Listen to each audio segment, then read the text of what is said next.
1920 সালে ইস্টবেঙ্গল স্থাপিত হয়েছে। অনেক বড় বড় কোচ খেলে গেছে, অনেক বড় বড় প্লেয়াররা গৌরবান্বিত করে গেছে। সুতরাং কে থাকলো কে থাকলো না তাতে আমাদের অসুবিধা, কিন্তু ওনার অ্যানাউন্সমেন্টটা আমার ভালো লাগলো। আফটার ফিনিশ দ্য सीजन अभी काटू आप नहीं रुक जाएंगे। गेम कोई भी हो, पकड़ मजबूत होनी चाहिए। सीमेंट से पकड़ बनाए मजबूत SRMB 550D TMT bar। প্রাক্তন প্লেয়ার হিসেবে তোমার কি হলো, মনে হলো ম্যাচটা দেখে? তুমি আপনার বলো একটু যদি। থেকে আমার মানে ভালো লাগলো না, খুবই বাজে। তার মধ্যে কোচ কোচ কোচ কোচ সবাই কোচের দোষ দিচ্ছে। আর বাবা একটা প্লেয়ার 4 বছর 5 বছর করে ইস্টবেঙ্গলে খেলছে, সবসময় কি কোচের ফোন খেলতে হবে?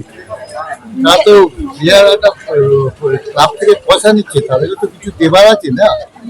এগুলো মানে ভালো চান্স ছিল, জাস্ট স্টিল এখনো পর্যন্ত আমরা মোরমানকে হারালে আমাদের হয়তো চ্যাম্পিয়নশিপে থাকতে পারতাম, কিন্তু আমরা 1 নম্বর পজিশনটা হারিয়ে ফেললাম। তো যাই হোক, আর বলার তো কিছু নেই, পারফরমেন্স খুবই খারাপ।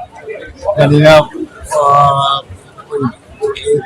মিগুয়েলের শটটা আর ওই আর যে দূর থেকে যে শটটা মেরেছে রশিদ, এই দুটো শট ছাড়া ইস্টবেঙ্গল আর কোনো ওপেন করতে পারে। প্লাস কোচ কেন 90 মিনিটস যে একটা রাইট ব্যাকের প্লেয়ারকে রাইট উইংয়ে কেন খেলাবো সেটা এখনো বুঝতে পারলাম না।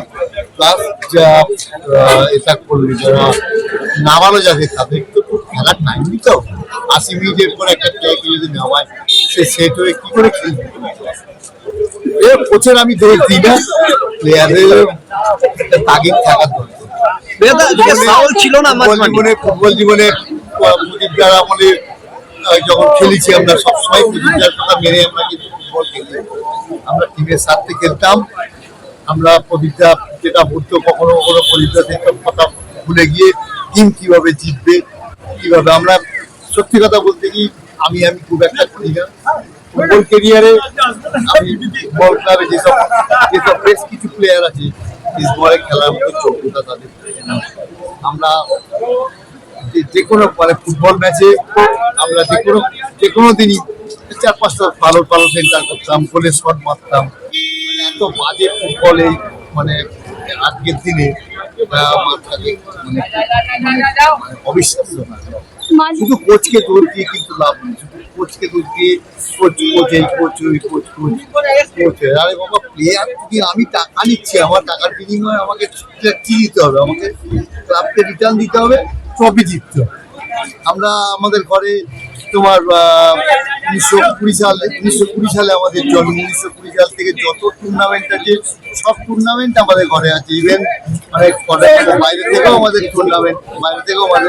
অনেক টুর্নামেন্ট ট্রফি আছে, কিন্তু আমাদের ISL-টা আমরা এখনো পর্যন্ত 12তম ISL হচ্ছে। ISL-টা আমরা চ্যাম্পিয়ন হতে পারিনি। স্টিল যতক্ষণ না নাকটা একদম জলে ডুবে যায় ততক্ষণ আমরা আমরা লড়াই করি। দেখা যাচ্ছে বড় ম্যাচটা আছে, ইন্টারকাসি ম্যাচ খেলা হবে কিনা জানি না, ওরা নাকি খেলবে কিনা, খেলা হোক আর যাই হোক, যে ম্যাচটা হবে ডিসাইডেড ম্যাচ। ইস্টবেঙ্গল মোহনবাগান এবং ইস্টবেঙ্গলকে জিততে হবে। ডার্বিতে কি সেই পুরনো ইস্টবেঙ্গলকে আমরা দেখতে পাবো, যে তোমাদের সময় যেটা দেখা গেছে ইস্টবেঙ্গলের ঐতিহ্য আছে, যেটা যে খোঁচা খাওয়া ইস্টবেঙ্গল সবসময়? ডার্বি হচ্ছে ডিফারেন্ট টাইপের। হ্যাঁ, ডার্বি কখনো প্রেডিকশন করা যায় না যে আমি আগের ম্যাচটা দারুণ খেললাম, ডার্বি ম্যাচটা ফাটিয়ে দেবো না। যুদ্ধের লড়াই, যে স্নায়ু চাপ কাটিয়ে উঠে যে ওই দিনের পারফরম্যান্স ভালো করবে সেই জিত। মাঝমাঠে যে সাউথ ডেস্কো না থাকাটা কি ফ্যাক্টর হয়ে গেছে? সাউথ ডেস্কো না থাকাটা কি মাঝমাঠে একটা ফ্যাক্টর? হ্যাঁ, আগে তার কারণ হচ্ছে রশিদ আর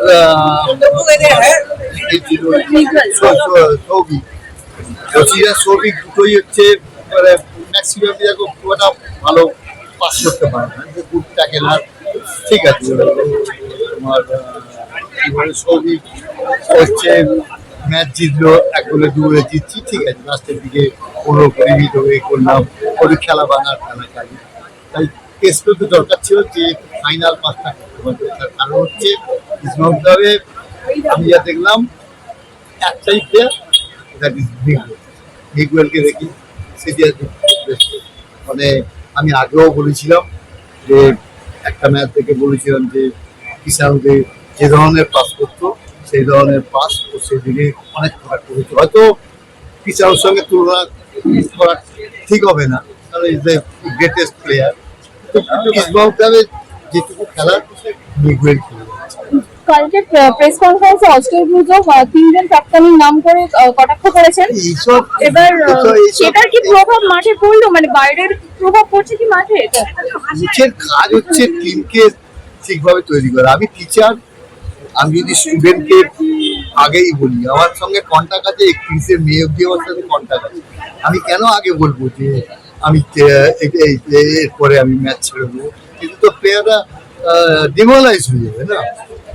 একটা শিক্ষক যদি বলে একটা প্লেয়ারকে, একটা স্টুডেন্টকে যে আমি ভাই ছেড়ে দেবো, ওই করবো ওই করবো, তাতে তো প্লেয়াররা অনেকটা ডিমোরালাইজ হয়ে যাবে না। তাই আমার উচিত ছিল যে একদম ম্যাচ শেষে থাকুক না থাকুক, 1920 সালে ইসবাউল স্থাপিত হয়েছে, অনেক বড় বড় কোচ খেলে গেছে, অনেক বড় বড় প্লেয়াররা গৌরবান্বিত করে গেছে। সুতরাং কে থাকলো কে থাকলো না তাতে আমাদের অসুবিধা নেই। কিন্তু ওনার অ্যানাউন্সমেন্টটা আমার ভালো লাগলো। After finish the extra time.